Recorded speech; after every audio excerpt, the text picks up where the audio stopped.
Is business class worth it? Hi, I'm Lori. I'm a senior solo traveler, and I work really hard trying to find great deals for business class seats on long-haul flights.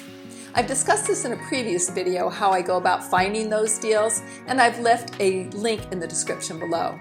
But before you go and spend a lot of time looking for great business class deals, let's discuss the perks of business class and see if it is worth it for you. Now, all airlines are a little bit different and they all offer slightly different amenities, but they all offer these 7 perks that are an upgrade from economy. Priority boarding. You are able to board in Group 1, get on board quickly to get settled, and the best part is that you have plenty of overhead bin space for your luggage. No battles here.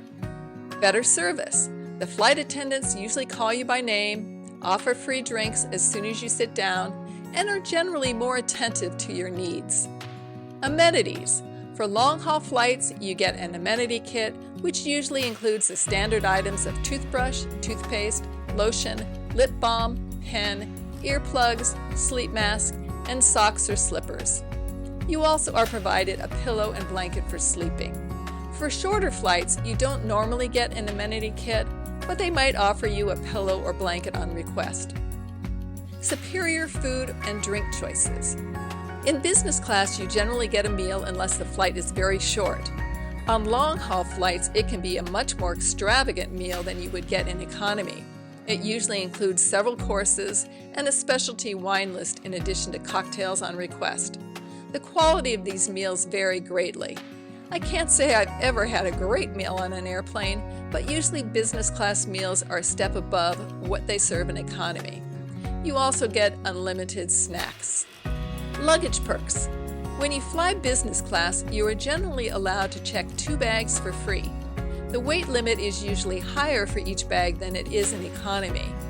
Your bags will be given a priority tag when you check them, and theoretically, those bags will be delivered to baggage claim first. I have not always found this to be the case, but when it works, it is a nice bonus. A refundable or exchangeable ticket.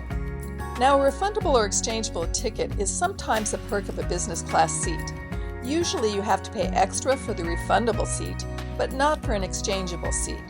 However, each airline is different, so you need to check their policy. If you do find an airline whose business class seats are exchangeable, it can be a wonderful advantage when you are in the planning stages of a trip and want to lock in a business class deal, but aren't quite sure the travel dates will work. And if you suddenly must change your plans, you at least get credit for a future flight.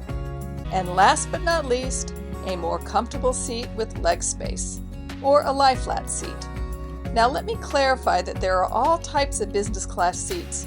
Some of them aren't any different than an economy seat except that you have more leg space. You will find this on very small planes. Most of the time it is a wider, plusher seat. The lie-flat seats are generally only offered on long-haul flights, although I have occasionally seen them on flights across the United States. If your goal is to have a lie-flat seat on a long-haul flight, then you need to make sure before you purchase the ticket that it lies flat. Usually the best deals you can find for business class on long-haul flights are in reclinable seats, but not lie flat, which may be enough for you to at least get some sleep and arrive in better shape.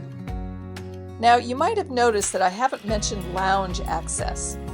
It is getting a little trickier these days to count on using the airport lounges, especially domestically. It used to be that if you purchased a business class seat, you automatically had access to their airport lounge. Now it is much more restricted, and even if you have access, sometimes there is a wait to get in if it is overcrowded.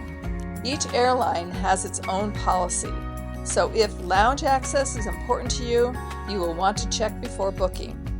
Also, there have been times where I was given access, but the lounge was in a terminal too far to be convenient. You should check on the lounge's location to see if it is usable for your connection.